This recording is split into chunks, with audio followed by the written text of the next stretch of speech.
G'day guys, and welcome back to another One Piece video. Today we're going to be looking at some upcoming pretty cool sealed events that Bandai is running. Usually this time, about a month leading up to a new set, we want to look at some pre-release tips. So this is kind of what this video is, but for set 5 there is actually no pre-release event. They're replacing it with the first anniversary event, which essentially is the same thing as a pre-release event, but the pricing is a little bit different.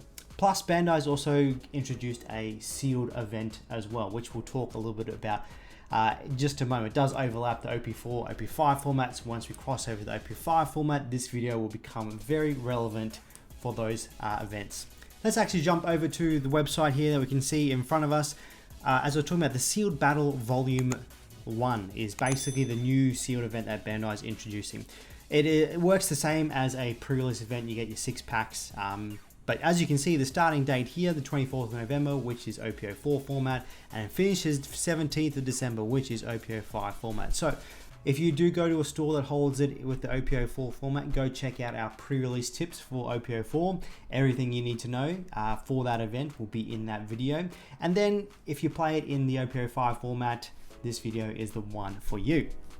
We're scrolling down, we just get a look at some of the cool stuff from this event. This is the event where we get the multicolored Luffy. So this one, you don't bring your own leader like your other pre-release events.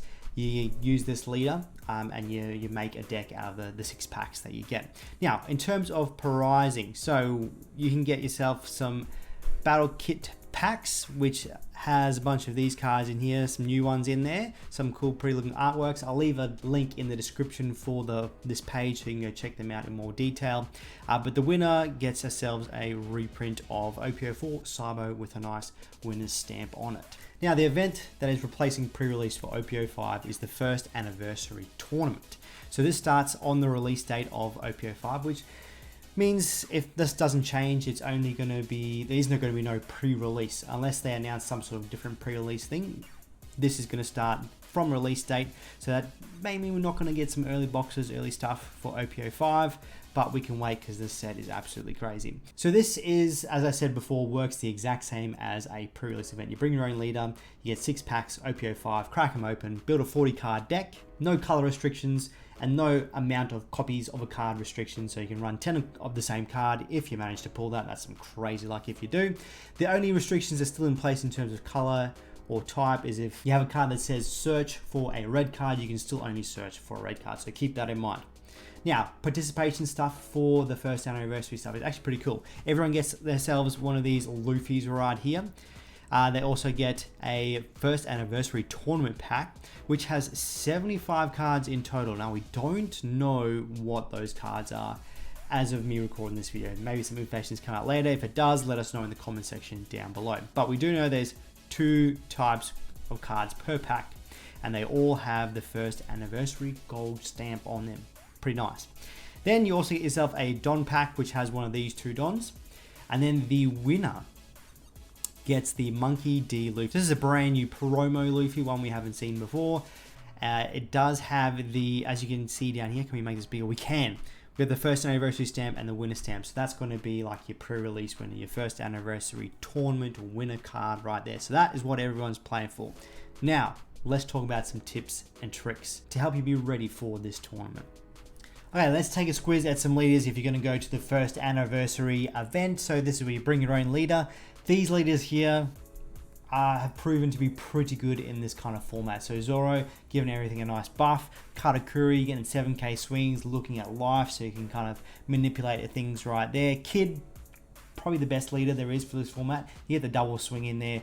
Actually some cards that work really well with Kid in this format. And then we've got Crocodile. Crocodile's really good just because of that removal. Don -4, removing something with a cost of 5 or less. Or bouncing it back to the owner's hand. So these leaders are pretty good. They've won lots of pre-release events, so there. Now, some other leaders might be pretty good. Some of these can have effects with some of the cards we're going to talk about later. There's lots of like multicolored kind of focus things going on here. So if you do want to go down that route, Doflamingo's not too bad of a card. You're always going to have your 2 Don active, which leaves some events open, some really good ones in this here. It's just that starting with 4 life is sometimes a bit rough, so you probably want to lean more towards the 5 life ones when it comes to this format. Now, speaking of your other dual colored leaders that can actually be pretty good, your Captain Kid can actually be pretty good in this format as well. So it is a dual color leader, which does start you with 5 life. There's a bunch of triggers, bunch of cards there that you can play out for free if you pull them out of your packs, which we'll talk about, that work well with the multi-card leader with Kid. So Kid late game is also pretty good. Your Don -1 to buff him by 2k during the turn, so you can get some nice big swings in with Kid. Early game, Kid's only a 4,000 power on your turn. Late game, 7,000 power on your turn if you're triggering the effect right there. Now, if you do want to run one of the new leaders, Anel's probably not a bad one. Does start with 4 life, which you mentioned is probably a bit risky, but Anel's effect, when you become 0 life for the first time during one of your opponent's turns, you take the top card of your deck added to your life there. So a bit annoying to kind of get around. So essentially you do have 5 life, 6 life, 7 life, who knows how many life. So Anel's not a bad one to run if you do pull Anel out of your packs and you want to run a new leader. As for the others here, they're the Star Deck Luffy, the Star Deck Kaido, the Star Deck Black Luffy, the Yamato. They're all really good because they just have nice generic effects, which is pretty good for these sealed events. You want a leader that's not specific to an archetype because that's just rough in these events, but nice generic stuff going on there. So those are some great options you can run as well. First of all, we're going to talk about our 2k counters. So once you've cracked open your 6 packs, pull out all the 2k counters, run as many as you pull. These are all the ones that you'll be able to find. The only one that's a common is the Toto here. All of them are uncommon, the rest in that top column there, and then you got your 2 rares and then your super rare with your koala. So they're not going to be as easy to find as some of the previous pre-release or sealed events, but you just want to max them out, run them, they're going to be good. Some ones that have some really cool effects though. The Garp's pretty good because it helps you cycle through your hand. If you've got a dead hand, you can play the Garp out, draw 2, and then place 2 at the bottom of your deck. The Mist Double Finger is pretty cool. On play, you may trash 1 card from your hand, add 1 Don from your Don deck, and rest it. So it's a nice ramp, which is really good in this format. Is this also a trigger that you can play out your Don -1, get that Don back, so you're just playing something for free off the trigger there. Speaking of triggers, Satori is a brilliant 2k counter, cost you 5. But you can play it out with trigger, trash card from your hand, play it out, get a 5k body, absolutely madness. Shirahoshi is also not a bad one there at all. Cost you 1, but you can activate main so you can get this effect off multiple times. Rest this character, place 2 cards from your trash to the bottom of your deck in any order. If your opponent has 6 more cards in their hand, they have to trash 1. Frankie, we'll actually talk about Frankie in a moment as well, but Frankie's can be a rush character towards late game, can help you finish some games, close out some games, get some good ball control with the rush effect going on there. All right, next moving on to the blockers. So once you've got your 2k counters set to the side, blockers. Blockers, you probably want to run anywhere between 4 to 8 blockers, depending on how many you pull and what other good cards you pull as well. But yeah, anywhere between that 4 and 8 is going to be pretty good. Now, some of these cards aren't actually blockers until some effects are met, which is the Nami down here as well as the Cobra. So they're kind of like last resorts. If you really struggle to pull blockers, put them in, but otherwise I probably would avoid putting these ones in. Some standout ones, first of all, we've got Jinbei. Is a 5 cost, 6,000 body, 1,000 counter. Opponent's turn, if you have 10 Don cards on your field, this character gains 1,000. So late game, this is a 7k blocker for 5, absolutely wild. Monet is also another really good blocker, especially for this format. Cost you 3, 1,000 power. A 1,000 counter on block, you can rest one of your opponent's characters with a cost of 4 less. So just like the film Uta from the purple starter deck, double block. Monet, you're getting double block here as well. X-Drake's another good blocker. It's basically the blocker Doflamingo. On play, look at the top 5, reorder them, put at the top or the bottom of your choice. Now, aside from those, like your vanilla blockers are pretty good to run in here. So your Bunny, your Carween, your Maynard, and your Yama. So those are probably ones I pick first. So those vanilla ones are those ones with some cool effects. Otherwise, fill your 4 to 8 with the rest of the blockers that we have here. All right, moving on to our counter events. You probably want to run around 4 of these in your deck. So these are some of the best ones that we can have choice from. We'll start with the best one, which is El Thor. So cost you 1 is always a 2k counter, but then if your opponent has 2 or less life, it becomes a 4k counter. So it's basically a rad beam with slightly different conditions. Yeah, really, really good for this format. Is an uncommon, so you might be lucky to see 1. If you do, definitely run that one. Stickum is probably the next best one. Cost you 2 is a 4,000 counter. You can KO one of your opponent's rested characters with cost of 3 or less, which is really nice. There's a bunch of low cost stuff going on in this format.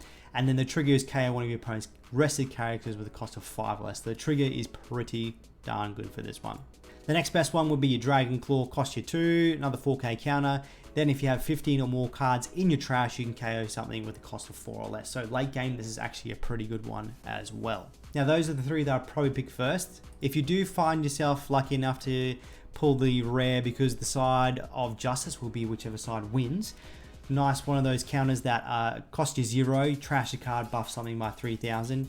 The trigger, you can rest one of your opponent's characters with a cost of 4 or less. So pretty decent right there. Is a rare, so going to be hard to pull. If you pull it, I'd probably run that. Then my next choice would be your Charlestone, 4k counter. Then you may trash a card from your hand, set 3 of your Don cards as active. So you don't have to do that bit. The first bit definitely does happen. The trigger is you can rest one of your opponent's leaders or characters with a cost of 3 or less. If you are really desperate, the Emporio Energy Hormone is your next best bet. Cost you 3, buff something by 3,000. Then this other effect may apply depending on what cards you pull, but you can play a revolutionary type character with 5,000 power or less from your hand. The trigger is that part of the effect there as well. All right, moving on to our vanillas. Vanillas, you see them, you play them. That's basically the rule when it comes to this sealed format. So you've got Sterry, which is a 2 cost 4,000 body. So you have your Hack and your Bellamy, the next 2 there, which are your 3 cost 5,000 bodies. Your Nola is your 5 cost 7,000 bodies. So basically here, I'm pausing here. Once you hit this territory here, Nola is a very hard card to remove in this format. There is some things that can remove a 5 cost character, but something at 7,000 power, very hard to remove in this format, which means Nola is very good. And then same with your Sanji here, your 6 cost 8,000 body, and then your John Giant. These cards are going to be hard to remove. And great news about these are all common. So you're probably going to see at least one of these, maybe a couple, run them if you see them. Right, next up, we're going to talk about some rush cards. We get access to a few rush cards in this sealed format. Inazuma is actually a pretty decent one. I'd probably run it if you see it. Becomes a rush character if you have got something in play with 7,000 power or more. So more likely end game, you're going to have something that's quite easily meeting that requirements, whether it's something with a base 7,000 or it's a character that's been buffed up by Don. Still will trigger that effect there, so Inazuma is a great one to run. We mentioned Frankie before, great 2k counter, late game, can also be a rush card, finisher, ball control card. Only becomes rush with a 1 year attach 1 Don and you've got 8 Don on your field. So actually 8 or more Don on your field. And then Enel. Enel is the only pure rush character that we have access to, super rare. You're going to be lucky if you do see it. If you do, I'd probably run it. Cost you 7,000 body. Rush, as we mentioned, the effect is once per turn if this character would leave the field. So that means, so leave, the word leave there is if it's KO'd, bounce to hand, bounce to deck, you can stop that by trashing one of your life, except if there is a Luffy in play. Playing nicely into that law right there. All right, next up, we're going to talk about some must include other cards, some cool text that do some cool things here. All right, first up, we have Pell. So Pell costs you 3, 4,000 body, 1,000 counter, Don times 1 when attacking. You're minus something by 2,000. Really great card to have in this format. Makes some of your removal stuff a little bit more live. Makes it easier to KO some bigger characters there as well. So if you see Pell, definitely run Pell. Your Squarkus, probably butcher this name right here, but Squarkus, old mate here. 4 cost 4,000 body, 1,000 counter. Don times 1 when attacking once per turn. You may rest one of your characters with a cost of 3 or more. Then you can set this character as active. So you can get double swing out of this character. Quite easy to meet that requirements of having a character with 3 cost or more. So definitely run old mate here if you see that one in your packs. The next one must run in terms of your commons. So this is the last common in this list here is your Gamma Knife. It is a activate main event. You can Don -1, give one of your opponent's characters minus 5,000 power during the turn. So it makes things like your Pell kill something with 7,000 power. So if you think back to those vanillas, we had one that was 5 cost 7,000 power. Makes that a little bit easier to remove there. The trigger is basically ramping a Don. Next up, we have Chaka. So we're moving into our uncommons here. 5 cost 6,000 power, 1,000 counter. Don times 1, activate main, give 2 of your rested Don cards to a leader or character. So this is really good. Don manipulation is absolutely insane. So getting some more value out of your Don is always really, really good. So definitely run Chaka. We've got Doflamingo as the next card here. 7 cost 8,000 power. On opponent's turn, once per turn, rest the Don, rest one of your opponent's characters with a cost of 6 or less. So basically like another blocker, Doflamingo right there. It's a big body, doesn't have a counter though, so just be wary of that. But if I see it, I'd definitely run it. Now, Amazon's actually a really interesting one. If I see it, I'm probably going to run it. Amazon's effect, so cost you 3, no power, 1000 counter. Effect is on opponent's attack. You may rest this character. Your opponent may trash 1 card from the top of their life. If they do not, you give one of your opponent's leader or characters minus 2000 power during the turn. So this can just be super annoying. Now, it is only an attack, so your opponent can quite easily remove it with some like on-play removal or some when attacking removal. But when you attack, because the opponent's triggers do go first, so they can remove it with something like a Pell. So they can remove it with something that KOs something on attack. But otherwise, super annoying. You're going to make it harder for your opponent to KO some of your stuff, finish you off, or you just make it easier for you to get to endgame with them. Next up, we have Morley. Morley costs you 3, 5000 power. When attacking, if this character has 7000 power or more, your opponent cannot activate blocker during this turn. So this is absolutely wild. Basically, yeah, you got your rush Luffy without the rush.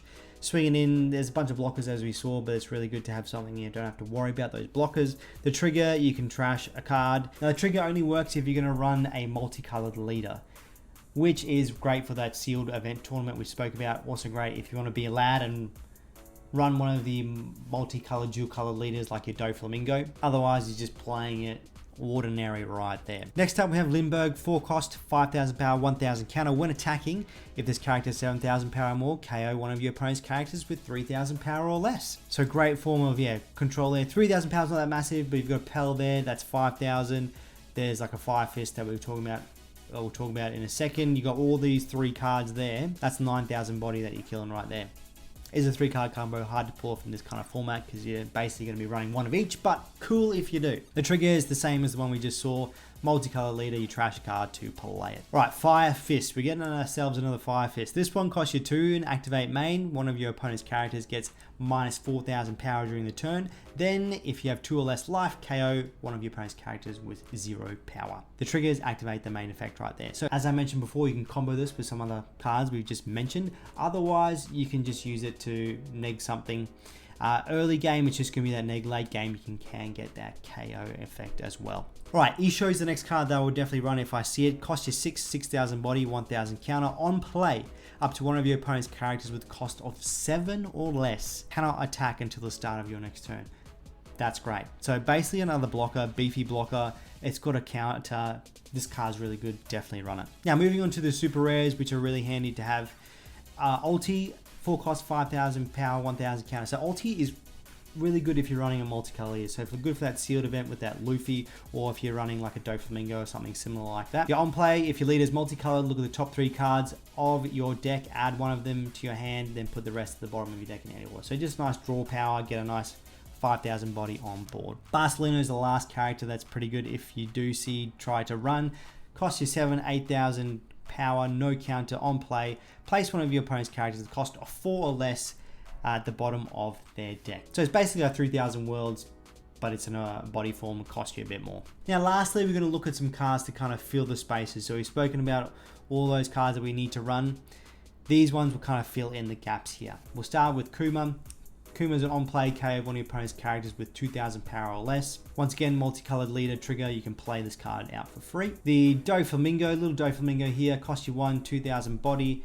Activate main, you can trash this card, KO one of your opponent's characters with the cost of 2 or less. It's all those vanilla blockers or some of those nasty little guys that have some effects you don't want to have hanging around. Gladius is your next one, costs you 5, 6000 power. With a counter, activate main, you may rest this character, rest one of your opponent's characters with the cost of 3 or less. So you're getting around most blockers there. Some of the bigger ones you're not getting around.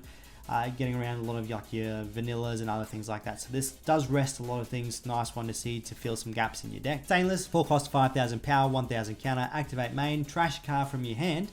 Place one of your opponent's characters at the cost of 2 or less at the bottom of the deck. The Robin here costs you 4, 5000 power, 1000 counter. If you have 8 or more Don cards on the field, KO one of your opponent's characters with the cost of 3 or less. So great kind of form of removal late game, but is only good late game. Otherwise, it's just basically a vanilla early game. Your Brook here costs you 4, 6000 power. On play, no counter by the way, on play, if you have 8 or more Don cards on your field, give 2 of your opponent's characters minus 2000 power during this turn. So really good card late game. Does have some nice stats though. So early game, not bad to play it out if you really need, but that no counter, is a bit of a downer there too. Moving on to the counters, which are common. So all those ones we've just seen have all been common cards, so you probably see them. We've got the Zoan Bird Zap. So cost you 2. Main effect, KO one of your opponent's characters that has a cost equal to or less than the number of your opponent's life cards. So really good early game, not so great late game. The trigger is the exact same effect there. All right, moving on to our first uncommon, which is a 4,000 Brick Fist. Cost you 2. The main effect is up to one of your leader characters gains 2,000 power during the turn, then KO up to one of your opponent's characters with 2,000 power or less. So 2k buff, kill them, something like a little blocker, and you swing it in there. The trigger is something gains 1,000 power during your turn. Next up, we have Little Law, very similar to Little Doflamingo. The effect is slightly different though. You can trash this character, rest one of your opponent's characters with a cost of 3 or less. So at Doflamingo, KO something with 2 or less, Law rest something with 3 or less. Bastille is your next one here. You got your 5 cost, 6,000 body, 1,000 counter. Don times 1 when attacking. Place up to 1 character with a cost of 2 or less at the bottom of the owner's deck. You can bottom deck your own stuff there if you really want. Don't know why you would, but good form of removal right there. Hutch has another one, very similar to what we've just read. Cost you 6, 7,000 body, no counter. Don times 1 when attacking, return a character with a cost of 3 or less to the owner's hand. So you can bounce back some of your own stuff there as well. Now, let us begin the world of violence. This one, very good if you're playing in that Luffy event, or if you're going to run a multicolored leader in your pre-release or anniversary tournament there. Main, if your leader is multicolored, draw a card, then return one character with a cost of 5 or less to the owner's hand. The trigger, if you have multicolored leader, draw 2. So really good for those multicolored leaders right there. Now, Punk Rotten. This one's like a bit of an interesting one. I'd run this if you're running Kid as your leader for the anniversary event. Cost you 2. Don -1. Up to one of your Kid Pirate type leader or characters gains 5,000 power during the turn. So for 2 Don, you're buffing your leader by 5,000, putting him at 10. And you're going to set aside 3 for your double swing, which means you got another 5 left to put on your leader. 15k swing twice with this event right here for your Kid leader. The trigger is you're ramping yourself a Don. Next up, we have Eliza Bello II. This one's very interesting. Cost you 4, 5,000 power, 1,000 counter. When attacking once per turn, you may return 20 cards from your trash to your deck, shuffle it. This character gains double attack and 10,000 power during the turn. So this is probably not likely going to happen in your sealed events unless you're going real late game, because 20 cards is half your deck and you're gonna have your life hand, so more than 20 cards you're gonna have gone through. So this is very, very, very late game, but you do get a mad buff from this. So put it in, fill some gaps if you need to. Nice one there. And if you pull it off, let me know, I'd love to hear it. Now, another card that can fill some gaps here would be I bid 5 million. So bunch of different effects here. The main reason I'd probably run it though is the trigger if you're just desperate on filling some spots. So the main effect will just go through quickly. KO one of your opponent's characters with the cost of 1 or less, or you can return one of your opponent's characters with the cost of less to their hand, or you can place one of your opponent's characters with the cost of 1 or less at the top or bottom of their life face up. Then if you have a Celestial types Dragon card, you can draw a card.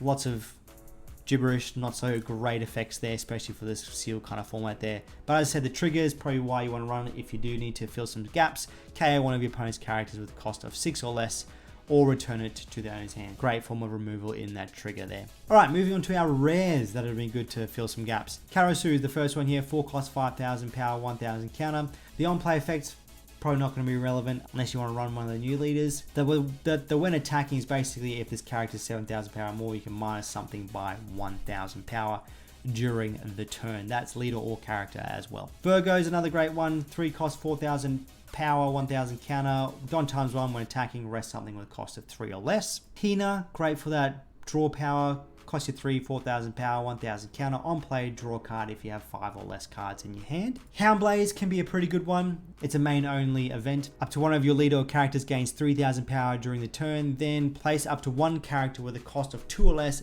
at the bottom of the owner's deck. The trigger is you return 1 character cost of 3 or less to the owner's hand. So yeah, not a bad one to fill some gaps right there. Next up we have a Zoro, 3 cost, 4,000 power, 1,000 counter. When attacking, if you have 3 or less life cards, add 1 Don card from your Don deck and set as active.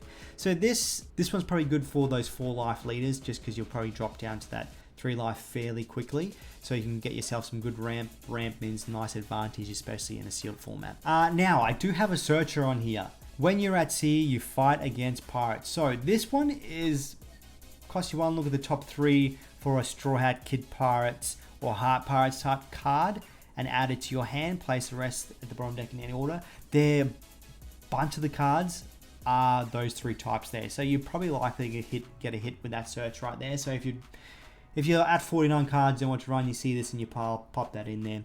It more than likely will hit. Next up, we have Patchwork. So Patchwork costs you 1. Give up to one of your opponent's characters -3 cost during this turn. Then up to one of your opponent's characters with a cost of 0 will not become active during the refresh phase. So that can be quite nice for some of those smaller bodies right there. The trigger is also really nice. Draw 2 cards, trash card. Gedatsu is another card that's not too bad to fill some gaps. 5 cost, 6,000 power, 1,000 counter. On play, okay, one of your opponent's characters with a cost equal to or less than the number of their life. So similar to a card we mentioned before, really good kind of early game. Not so great late game. It is a 5 cost. So you're going to be kind of mid game, so probably really good on curve if you do see it. Otherwise, yeah, 6,000 body is a nice big body to have on board. The last of the rares that we're running to fill some gaps here would be your 200 million volts. Cost you 2. The main effect is up to one of your leader or characters gains 3,000 power during the turn. Then if you have 1 or less life cards, arrest one of your opponent's characters with a cost of 4 or less. So actually really good late game, this one right here. So you're arresting almost all the blockers that are out there. Some of the big ones, not so much, but you're giving yourself a nice buff. So great way to kind of close out a game.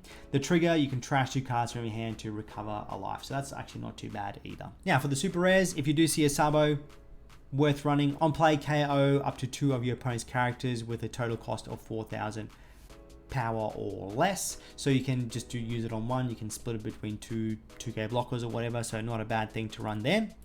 Lucci, also another form of removal. 4 costs, 6,000 power.